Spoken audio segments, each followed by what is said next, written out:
Architects and the construction industry leaders are calling for urgent interventions to make the country's towns and cities livable, warning that rapid urban growth is now pushing millions of urban dwellers into daily struggles. According to Architectural Association of Kenya, poor planning and inadequate infrastructure continue to undermine the quality of life for ordinary residents, especially in the urban areas. Population projected to rise in the coming years. Experts in the construction industry are warning that unless urgent interventions are made, millions of Kenyans will continue to bear the brunt of poor planning and overstretched infrastructure. The urban areas are not waiting for the city managers to do their job. It is growing, and that is creating a lot of pressure, which is actually costing us in terms of, for example, in a city like Nairobi, which is experiencing sprawl. It's actually spreading out because people are looking for cheaper land outside. Proactive and green spaces we are losing today. When we were growing up, we had grounds we could play on in the neighborhood.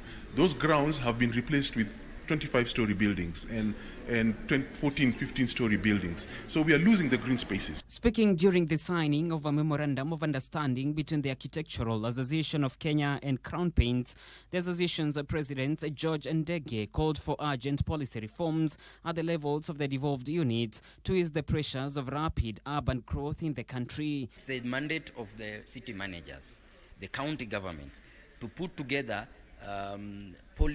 detailed policy to the level of plans, to the level of street-level urban design solutions, which then, because of the statutory provisions, the stakeholders, like developers, like consultants, like financiers, like suppliers, and even the citizenry can be able to work with. The mushrooming of informal settlements in cities and towns is yet another challenge that has left many Kenyans struggling with sanitation and poor housing. The stakeholders supported the upscaling of affordable housing to improve the quality of life among urban residents. We need to provide housing that is adequate, that is dignified, so that they become productive.